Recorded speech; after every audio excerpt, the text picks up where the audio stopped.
नमस्कार बच्चों, बढ़ते हैं नए टॉपिक पर। इंटीग्रेशन बाय पार्ट्स यानी खंडशः समाकलन। खंडशः समाकलन क्या होता है?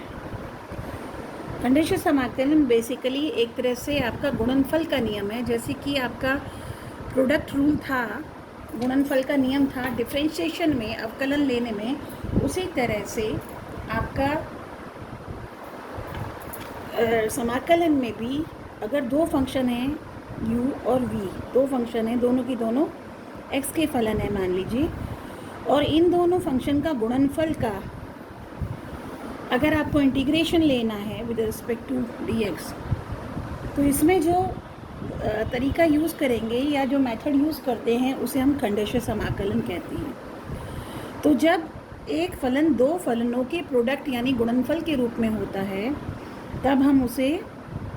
तब उसमें खंडशः समाकलन कैसे लगाएंगे कि एक फलन को हम पहला फलन मानेंगे, दूसरे फलन को हम एक को दूसरा फलन मानेंगे।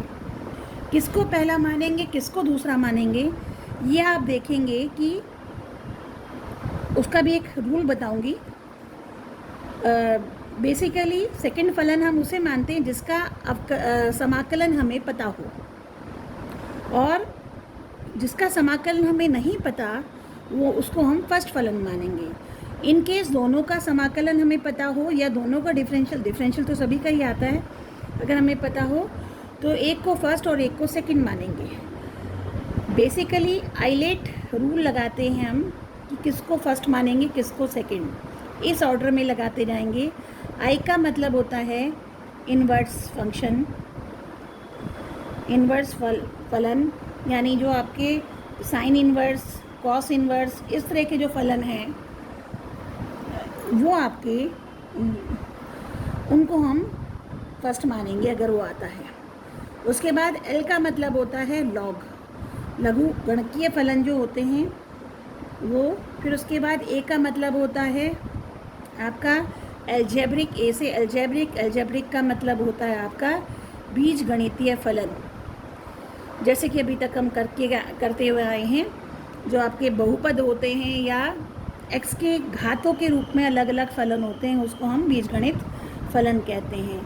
टी का मतलब ट्रिग्नोमेट्रिक यानी त्रिकोणमितीय फलन, यानी साइन कॉस एक्स वगैरह, त्रिकोणमितीय फलन। और ई का मतलब होता है एक्सपोनेंशियल फंक्शन, यानी ई की घात x, यानी चर घातांकी फलन, जिसे हम चर घातांकी के नाम से जानते हैं।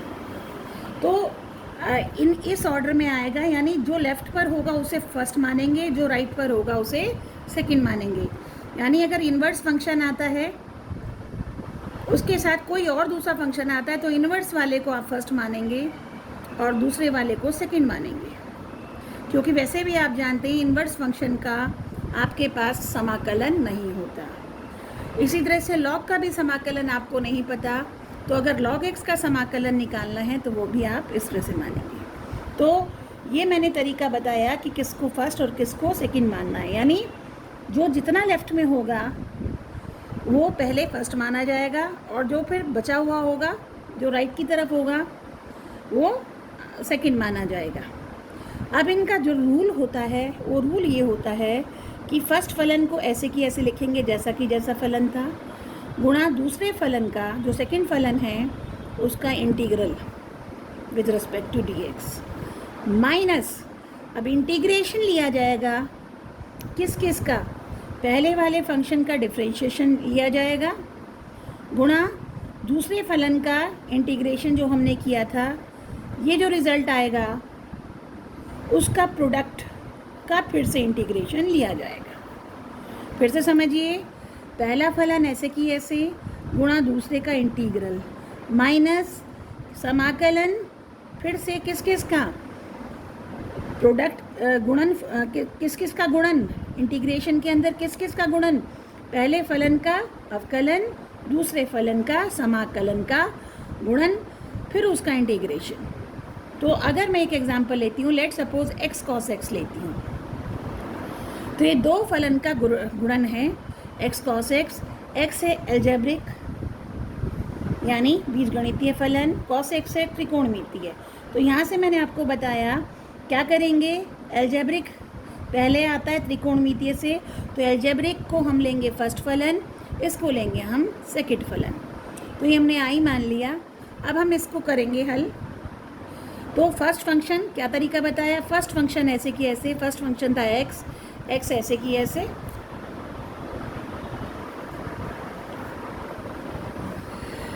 फिर cos x का इंटीग्रल गुणा करके, माइनस इंटीग्रेशन किसका, प्रोडक्ट लिया जाएगा x का डिफरेंशिएशन, इनटू इंटीग्रेशन किसका, cos x का, इन दोनों प्रोडक्ट का dx। पहले फलन का डिफरेंशिएशन, दूसरे का इंटीग्रेशन, इन दोनों का प्रोडक्ट का फिर से इंटीग्रेशन। ये आपका होता है खंडश समाकलन का रूल। तो इसे करेंगे x इंटू कॉस एक्स का इंटीग्रल होता है साइन एक्स, माइनस x का डिफ्रेंशिएशन होता है 1 और cos x का डिफ्रेंशिएशन इंटीग्रेशन होता है साइन x। तो इसकी जगह आया साइन x, इसका आया 1 और ये dx।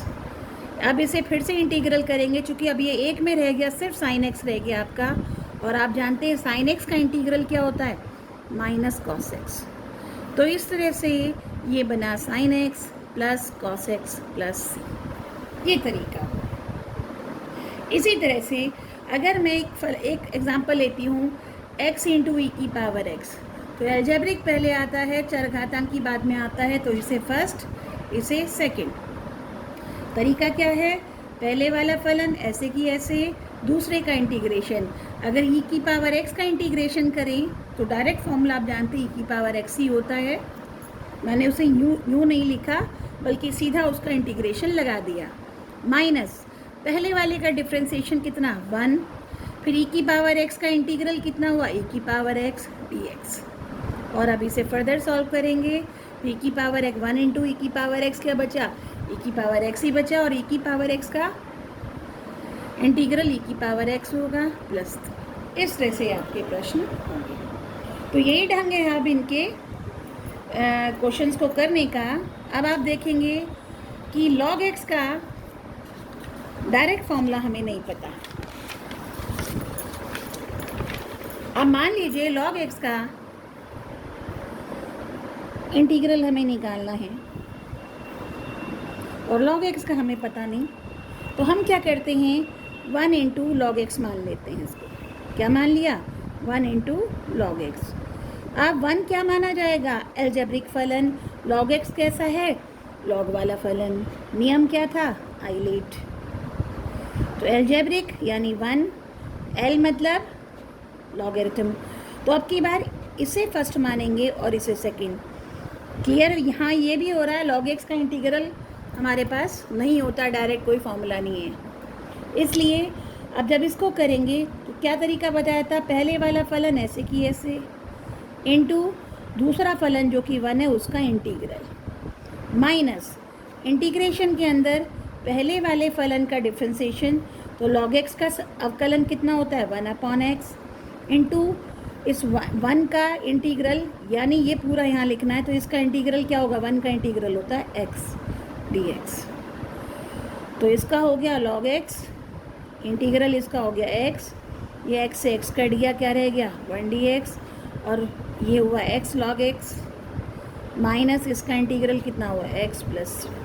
तो इस तरह से log x का अगर इंटीग्रल निकालते हैं तो उसे हम खंडश समाकलन से ही निकाल सकते हैं, वरना और कोई तरीका नहीं है। तो ये था आपका log x का इंटीग्रेशन निकालने का तरीका।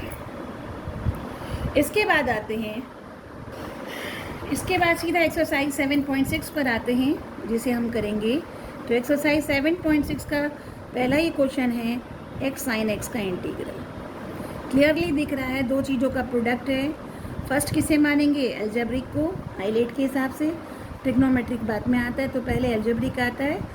तो पहले जो एल्जेब्रिक आएगा, एल्जेब्रिक है, उसे फर्स्ट और इसे सेकंड। तो फर्स्ट ऐसे कि ऐसे, साइन एक्स का इंटीग्रल होता है माइनस का, सॉरी साइन एक्स का होता है minus cos x, minus x का डिफ्रेंसिएशन 1, साइन एक्स का integral minus cos x D x. तो ये हुआ माइनस एक्स कॉस एक्स, ये माइनस बाहर आया, बन गया plus cos x D x. और अब कॉस एक्स का इंटीग्रल आप सब जानते हैं, ये होगा साइन एक्स प्लस सी। प्रश्न नंबर 2 पर आते हैं, एक्स साइन 3x। और साइन 3x का या तो आप डायरेक्ट ले सकते हैं या चाहो तो आप इसको t में कन्वर्ट कर सकते हैं। तो 3x को हमने मान लिया t, तो 3dx बराबर dt, तो dx बराबर dt बटे 3। तो ये x की जगह हो गया t बटे 3, क्योंकि अब पूरा की पूरा चेंज होगा, साइन t, और dx की जगह dt बटे 3। तो 3 तिया ये 9 बाहर निकल गया, और अब अंदर रह गया ये t into sine T D T. और बिल्कुल ये अभी जो करके आए, बस जहाँ जहाँ t है वहाँ क्या आएगा, जहाँ जहाँ x है वहाँ क्या आएगा, t आएगा। बिल्कुल सेम क्वेश्चन। तो अगर मैं इसी से आंसर देख लूँ, या चलो पूरा ही कर लेते हैं, ये फर्स्ट, ये सेकंड, t ऐसे की ऐसे, साइन t का minus cos t, minus t का डिफरेंशियल 1, माइनस कॉस t हुआ साइन का integral 1/9, minus t cos t, minus minus plus cos t का differential integral sine t plus c, t का मान रखेंगे आप 3x, minus 3x cos 3x plus sine 3x plus c, गुणा करेंगे तो minus x/3 cos 3x plus 1/9 sine 3x plus c। तो ये तरीका है आपका क्वेश्चंस को करने का। ये था आपका प्रश्न नंबर 2। प्रश्न नंबर 3 पर आएंगे, x² e की पावर x dx। ये अलजेब्रिक है, यानी बीजगणितीय फलन है, ये चरघातांकी है। चरघातांकी हमेशा सेकंड माना जाएगा। ये फर्स्ट हुआ, तो अब आप इसको इंटीग्रेट करेंगे, x² ऐसे की ऐसे, e की पावर x का इंटीग्रल क्या होगा, e की पावर x ही होता है, माइनस x² का डिफरेंशियल हुआ 2 इंटू एक्स, e की घात x का e की घात x इंटीग्रल होता है dx। ये बन गया x² e की घात x, माइनस 2 बाहर निकाला, अंदर रह गया e की पावर x dx। फिर ये दो अलग अलग फलनों के गुणनफल है, यहाँ फिर से यही लगेगा आपका खंडशः समाकलन लगेगा, इंटीग्रेशन बाय पार्ट्स लगेगा। तो इसमें फिर से अलजेब्रिक वाले को फर्स्ट और e की पावर x को सेकंड। e की पावर x यानी चरघातांकी फलन तो हमेशा ही सेकंड माना जाता है। तो इस तरह से यहाँ फिर से लगाएंगे, पहला फलन ऐसे की ऐसे, दूसरे का इंटीग्रल यानी e की पावर x का इंटीग्रल e की पावर x ही होता है, माइनस इंटीग्रेशन के अंदर x का डिफरेंशिएशन 1, e की पावर x का इंटीग्रल e की पावर x dx। तो ये हो गया x² e की पावर x, गुणा करेंगे माइनस 2x e की power x, minus minus plus 2, और e की पावर x का इंटीग्रल e की पावर x ही होता है, प्लस c। तो ये था आपका प्रश्न नंबर 3। आते हैं प्रश्न नंबर 4 पर, x log x। पहले लॉग फलन आता है, और वैसे भी लॉग का इंटीग्रेशन हमें नहीं पता, तो ये फर्स्ट मानना पड़ेगा, सेकंड आएगा x। अभी तक हम जितने भी क्वेश्चन आए हैं उसमें जो x वाला फलन है, यानी कि जो आपका क्या कहते हैं, अलजेब्रिक फंक्शन है, यानी बीज गणितीय फलन जो है वो हमेशा फर्स्ट माना गया था, लेकिन अब की बार लॉग एक्स इसके साथ है। आइलेट में पहले लॉग फलन आता है, इसलिए लॉग फलन को हम फर्स्ट, इसको सेकंड। तो लॉग एक्स ऐसे कि ऐसे पहला फलन, फर्स्ट जिसको मानेंगे वो ऐसे कि ऐसे, इंटू एक्स का इंटीग्रल होता है x²/2।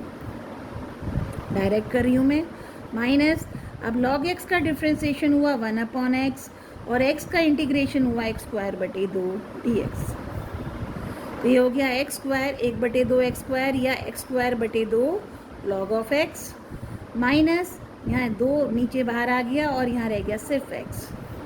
तो ये हो गया x²/2 log x माइनस 1/2 और इसका हुआ x²/2 प्लस c। तो इस तरह से ये आपका बैठा x²/4 प्लस c। प्रश्न नंबर 5 बिल्कुल ऐसा ही क्वेश्चन है, बस फ़र्क है log x की जगह log 2x है, 2x को t माना, dx बराबर 2dx बराबर dt, तो dx बराबर dt/2। तो आई हो गया आपका x की जगह t/2 log 2x की जगह t, dx की जगह dt/2 और ये 1/4 बाहर रह गया t log t। और अब ऊपर वाला क्वेश्चन ये सेम टू सेम है, जहाँ जहाँ x वहाँ t।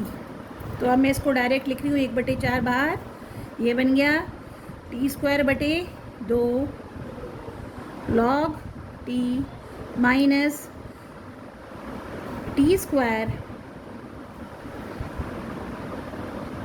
सेम है ये t log t, कोई फ़र्क नहीं, t²/4 प्लस c। t का मान वापस रखा, c बाहर रखेंगे, 2x, तो 2x का वर्ग यानी 4x²/2 log 2x, ये भी 4x²/4 प्लस c। 4 से 4 कट गया, 2 से 2 कट गया, 4 चाहे तो 4 से गुणा कर लो वरना यहीं छोड़ दो। ये आपका हो गया प्रश्न नंबर 5। आते हैं प्रश्न नंबर 6 पर।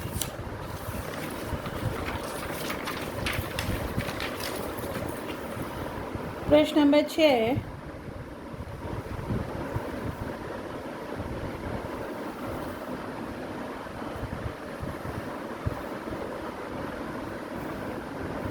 x² log x dx।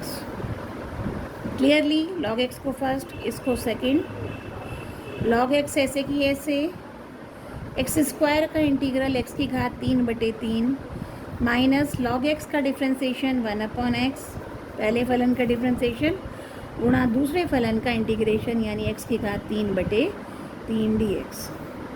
तो ये हुआ 1/3 x³ log x माइनस यहाँ 1/3 बाहर आया, ये रह गया x² dx।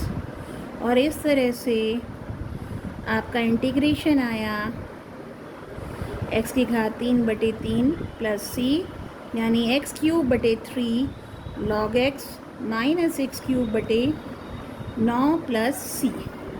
ये था प्रश्न नंबर 6। आते हैं प्रश्न नंबर 7 पर। i बराबर x sine inverse x dx। Inverse फलन है, प्रतिलोम त्रिकोणमितीय फलन यानी इनवर्स फलन। आइलेट में सबसे पहले यही आता है डेफिनेटली, और वैसे भी इंटीग्रेशन इसका मालूम नहीं है, तो ये फर्स्ट और ये सेकंड। अब इसके बाद साइन इनवर्स x ऐसे की ऐसे, x का integration x²/2 minus sine inverse x का इंटीग्रेशन डिफ्रेंसिएशन होता है 1/√1 माइनस x², और x का इंटीग्रेशन होगा x²/2 dx। तो ये हो गया x²/2 sine inverse x minus 1/2 बाहर, x²/√1 माइनस x² dx। और अब इसे सॉल्व करेंगे आप। अब इसे हल करने के लिए इसमें हम प्रतिस्थापन लगाएंगे। ये तो हो चुका इंटीग्रेशन, हम कहेंगे माना x बराबर साइन थीटा, तो dx बराबर कॉस थीटा डी थीटा होगा। और चाहो तो सिर्फ इतना सॉल्व कर लो, इसे I1 मान लो, x²/√1 माइनस x² dx को, ताकि ये बार बार लिखना ना पड़े। और अब यहाँ पर सब्स्टिट्यूशन लगाएंगे, x² की जगह हो गया sine square theta upon 1 minus sine square theta into cos theta D theta. ये हो गया साइन स्क्वायर थीटा, ये आया कॉस स्क्वायर थीटा और अंडर रूट में कॉस थीटा, और ये इससे कट गया तो हमारे पास सिर्फ रह गया साइन थीटा डी थीटा। ये स्टेप मेरे ख्याल में डायरेक्टली कर लोगे, लोग फिर भी कर देती हैं। कॉस थीटा डी थीटा बटे ये हो गया under root cos square theta, और कॉस थीटा अंडर रूट से ख़त्म और ऊपर से नीचे, तो ये बचा आपका। और ये इस तरह के क्वेश्चन आप बहुत पहले कर चुके हो। साइन स्क्वायर थीटा को लिख सकते हो 1 माइनस कॉस 2 थीटा बटे 2। तो ये हो गया 1/2 बाहर। अब इंटीग्रेशन लेंगे, थीटा माइनस कॉस 2 थीटा का इंटीग्रेशन होगा साइन 2 थीटा बटे 2, क्योंकि 2 थीटा को फिर आप टी मान के कर सकते हैं या डायरेक्ट कर लो। तो ये हो गया 1/2 इंटू थीटा माइनस, या इसे अभी और तोड़ लेते हैं, माइनस इसे तोड़ा 2 साइन थीटा। क्यों तोड़ा? क्योंकि जो आपने माना था वो कॉस थीटा के रूप में है। ये हुआ 2 साइन थीटा कॉस थीटा बटे 2, 2 से 2 कट गया। और अब थीटा का मान वापस रखते हैं, 1/2 थीटा हो गया आपका साइन इनवर्स एक्स माइनस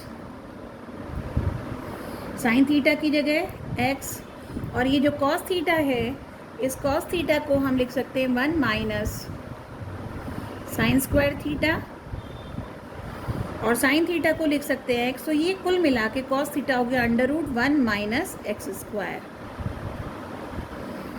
ये मान यहाँ रख देंगे। तो 1/2 तो हमारा ये आया और 1/2 ये था। तो इस तरह से आपका जो पूरा आंसर हुआ x²/2 साइन इनवर्स x, और -1/2 इंटू 1/2 -1/4, और उसके अंदर होगा sine inverse x minus x into 1 minus x square. तो ये था प्रश्न नंबर 7, और प्रश्न नंबर 7 तक आप अभी करें। अगले वीडियो में इसके आगे के क्वेश्चंस कराएंगे। Thank you.